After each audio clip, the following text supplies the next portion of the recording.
Hi, welcome to the course that is Fundamentals of Crop Physiology.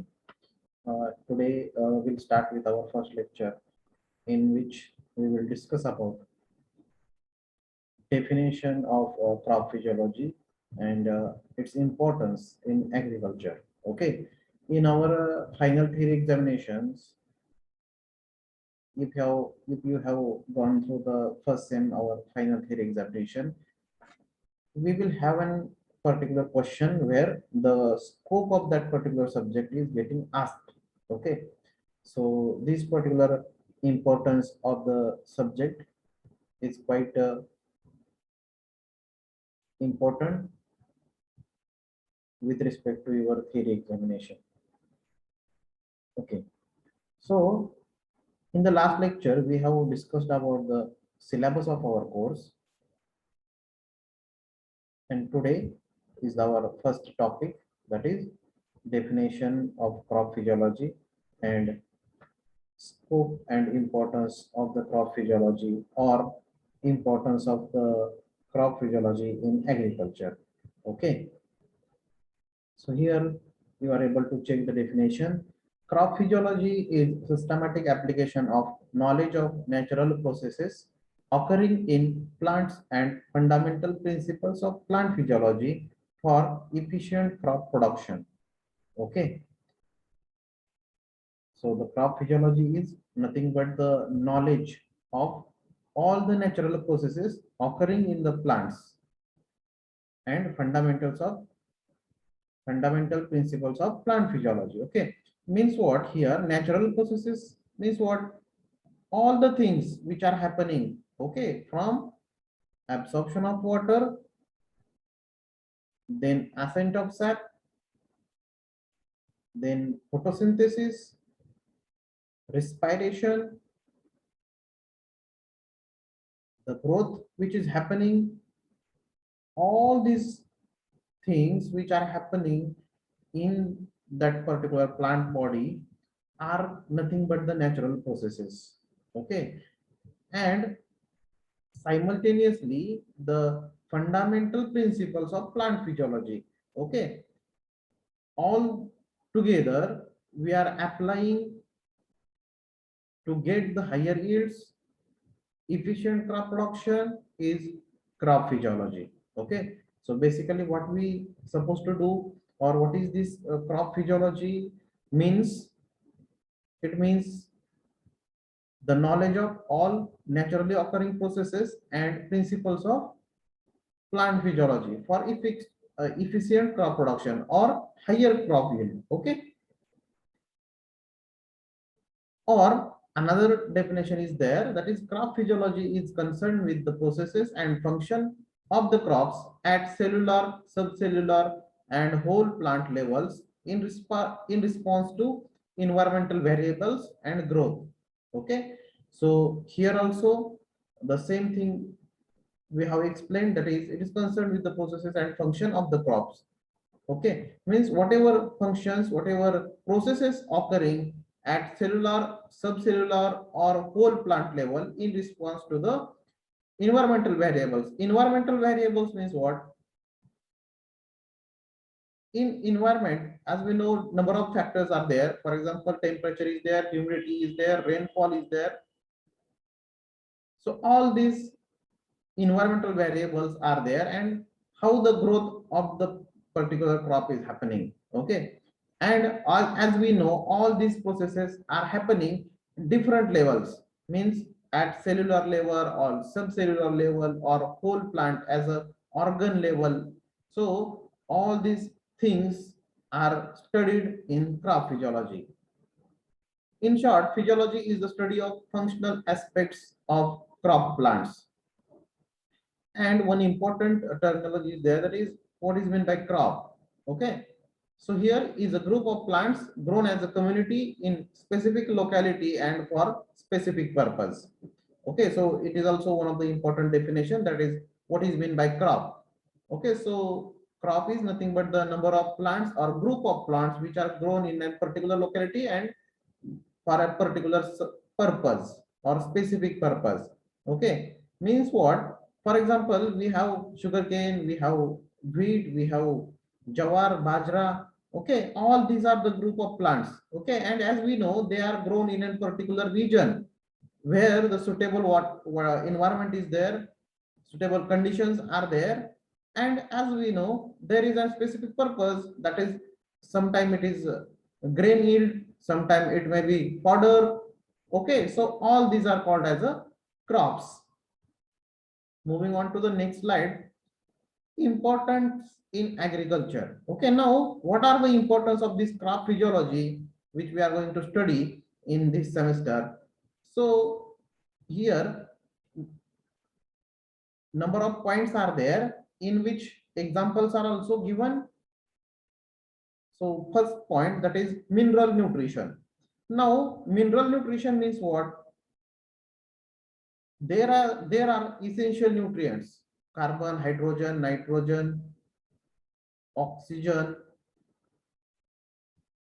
calcium, magnesium, sulfur. Okay, so all these are the essential minerals. Okay, and any plant is necessary these all essential elements.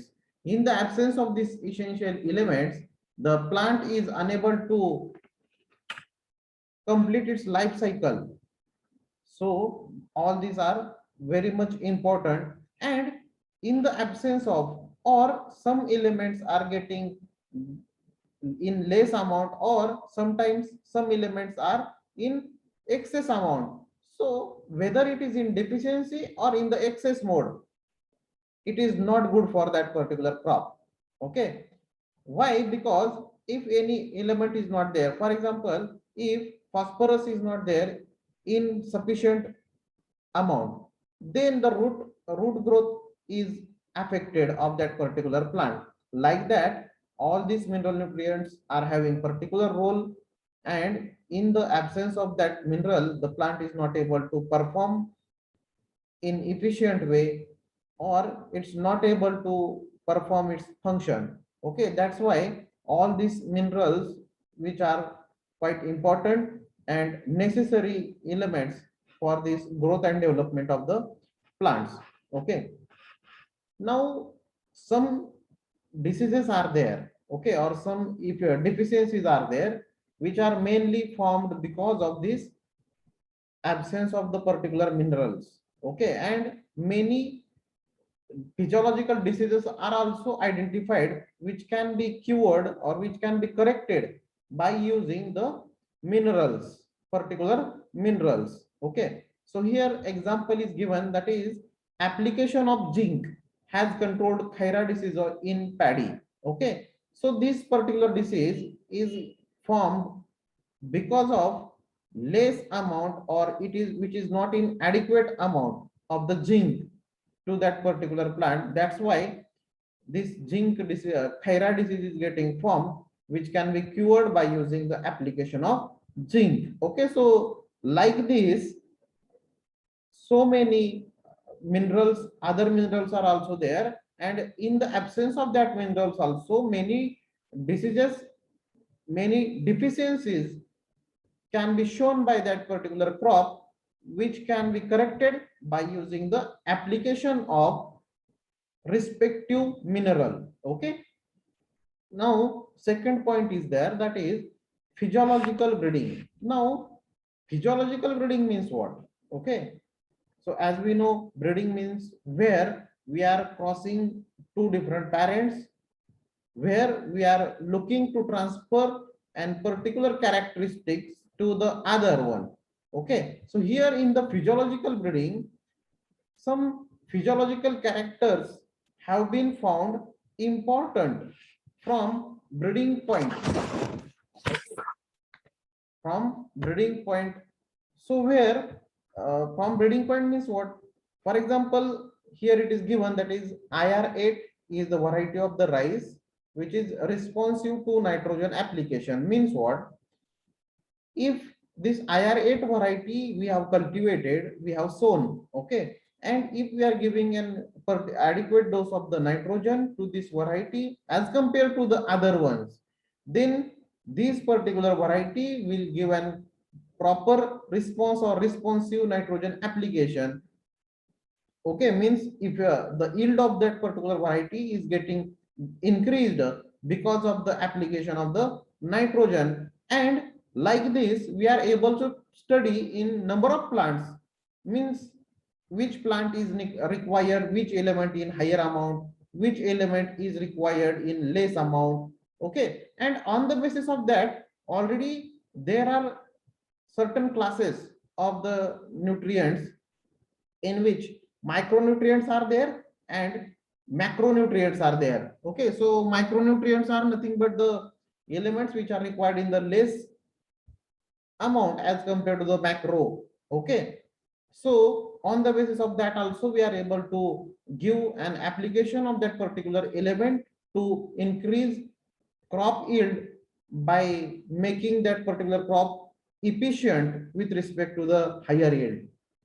Next important point is there, that is dry farming. Okay, now dry farming, again on the basis of the rainfall there are different types of the farming. Okay, where the rainfall is less or where the rainfall is quite higher, on the basis of that we are sowing the particular crops, we are growing the particular crops. Okay, for example rice is required quite higher amount of the rainfall, as compared to that bajra and jawar required very less amount of the rainfall. Okay, so dry farming is nothing but we are able to check which crops can be grown under the water stress. Okay, water stress means what?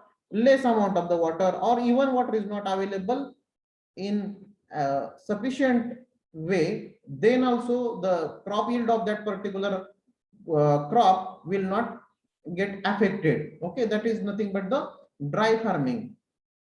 So on the basis of the study of water requirement by that particular crop, we are classifying the crops on the basis of water requirement, and accordingly we are able to grow them in that particular region or particular area. So this is dry farming. Then irrigation. In the irrigation means what? As we know, artificial application of the water to the crop is our irrigation. But again, when the irrigation should be given to the crop, for example,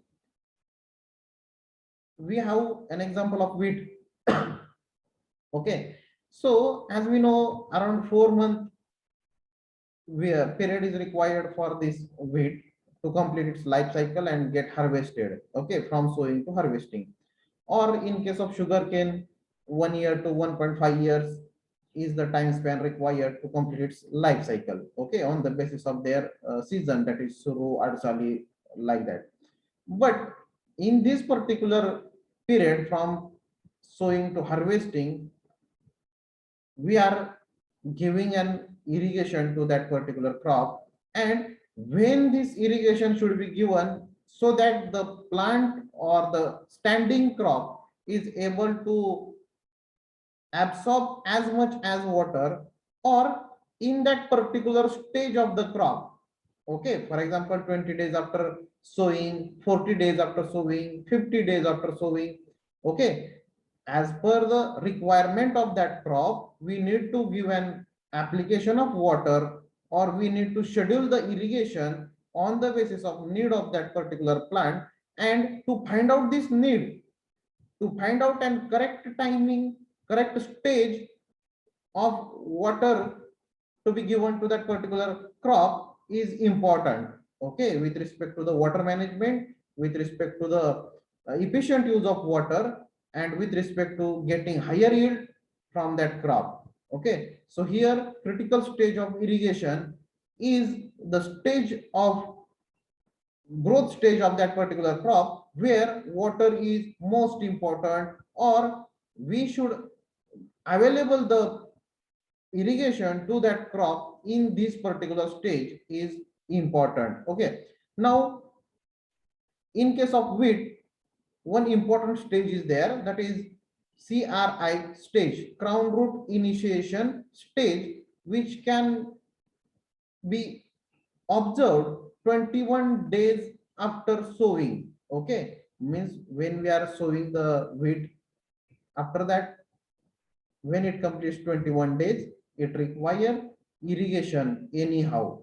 Okay, or giving the irrigation at this particular time will be quite good, efficient for this wheat crop. Okay, and on the basis of that, we are able to schedule the irrigation, or when water scarcity is there, we do not have adequate water, at that time we are able to provide irrigation to the crop at least at these critical stages of irrigation, so that the crop will not affected because of the less water. Okay, so this is about the irrigation. And as we discussed in the wheat, CRI stage is there, like that in number of other plants also, different stages, critical stages of the water irrigation are there. For example, in case of gram, flowering stage is important, or in some other plants also, so many critical stages of irrigation are there. At that time, this water should be given, so which play an important role to get higher yields and also efficient use of water. Next important point is there, that is seed dormancy. Okay, now seed dormancy means what? That is first of all important thing. Seed dormancy means what? When we are harvesting any crop, okay, and where we will get 10 particular seeds from that crop, and we are using these seeds for next sowing season or next season of that particular crop. Okay, but before completion of some period, okay, these seeds are unable to germinate in the soil. Okay, not only soil, in some other media also, certain resting period is required by that particular embryo or seed to get germinate. Okay, that is nothing but the seed dormancy. Example, apple, peach, grapes, potato, etc. requires a winter or chilling period before their germination. Okay, so here this dormancy is nothing but the resting period required by that particular crop or seeds, and without completion of this resting period, these seeds cannot germinate. Okay, and this is also important aspect to overcome this seed dormancy, to overcome the problem of seed dormancy. Okay, and to overcome this seed dormancy, number of chemicals can be used, a number of treatments are given to the seeds, so that we are able to overcome this issue. Okay, and this seed dormancy period is different in the different seeds. Some may have one season, some may have number of years to required for this completion of the seed dormancy. Okay, and this seed dormancy can be overcome by studying their crop physiology or the physiological characteristics, and we are able to use number of chemicals to overcome this seed dormancy. Okay, so this is also one of the important aspect of our crop physiology, where we are studying different types of seed dormancy and resting period or dormancy period required by the number of seeds, and how to overcome it in order to get the good seeds, or there is a no problem of seed dormancy.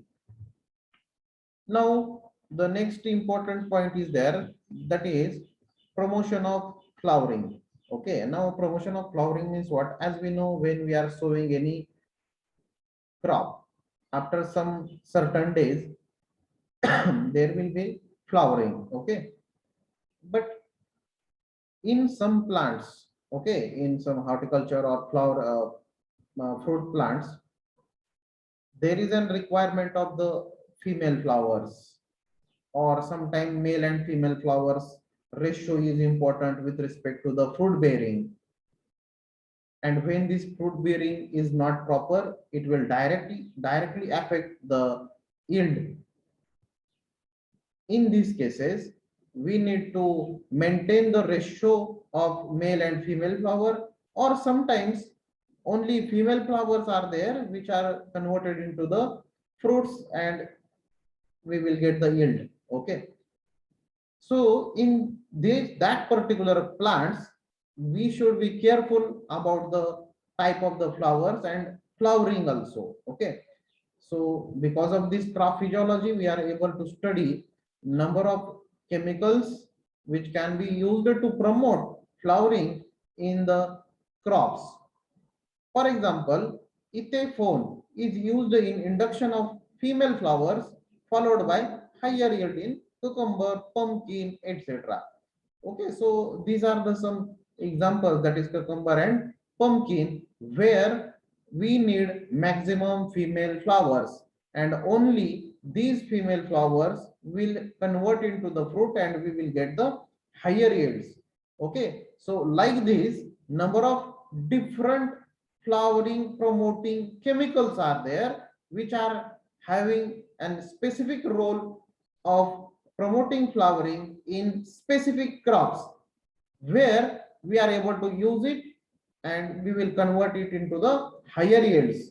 Okay, next important point, that is photoperiodism and vernalization. Now photoperiodism and vernalization, what is this actually? Okay, so photoperiodism is nothing but and requirement of the light by that particular plant. On the basis of that, or a response of the crop to the light period, it called as a photoperiodism. On the basis of the light requirement by that plant, we are having different classification, that is short day plant, long day plant, and day neutral plants. Okay, now short day plants or long day plants, that is which required less than 8 hours, more than 8 hours light period, or day neutral means what? Whatever light period is there which will not affect any type of the growth of the plant is called as a day neutral plants. Okay, in the latter period, latter our lectures, we are having this photoperiodism, one important point of our syllabus that will in detail we will discuss later. But here this photoperiodism is also one of the important aspect with respect to getting higher yield from the particular crop. And vernalization, vernalization is nothing but giving of the low temperature treatment to an particular plants. Okay, is nothing but the vernalization. Okay, where we will get an particular effects by giving of these treatments, is nothing but the vernalization. Okay, vernalization actually it is giving of the low temperature treatment. And a last point is there, that is production physiology. Production physiology, here we are studying it mainly because of increasing the yield and its capacity to get the higher yields, okay, in any crop. Now production, that is photosynthesis, storage, that is sink potential, and control of distribution in plants. Means what? Photosynthesis is happening in all the green leaves plants that we know. Okay, and storage, that is sink potential. Okay, whatever production is, whatever outcome of the photosynthesis is there, that is getting stored in some part of the plant. Okay, and as much as higher photosynthesis, as much as higher outcome will be there, and this higher outcome is nothing but the yield in some cases. Okay, so it is also important to have good rate of photosynthesis and it's a potential control of distribution in plants. Okay, so these are the some important points why crop physiology is important in agriculture. Okay, and as we know, in agriculture or in any other uh, business, okay, yield is important, but here in the agriculture, sometimes grains are yield, sometimes leaves are yield, sometimes flowers are yield, sometimes fruits are yield. Okay, so in different plants, yield is different, but ultimately we need to higher it, we need to increase the yield by giving certain treatments, by studying their natural cycles, natural reactions which are happening in the whole plant body. Then we need to study how the environment is affecting the plant, how the environment is affecting the yield which we are getting from that crop. In environment, number of factors are there. For example, rainfall is there, temperature is there, humidity is there, light period is there. Okay, so all these things we need to study to increase the efficiency with respect to the yield, and all these are happening in the crop physiology. That's why crop physiology is one of the important branch where we are studying all these aspects to increase the crop yield. Okay, so we'll stop here today. In the next lecture, we will start with the plant cell, okay, which you people have gone already in your 12th class, but revise it before we conduct the lecture. You just revise it and we will discuss it in the next lecture. Thank you.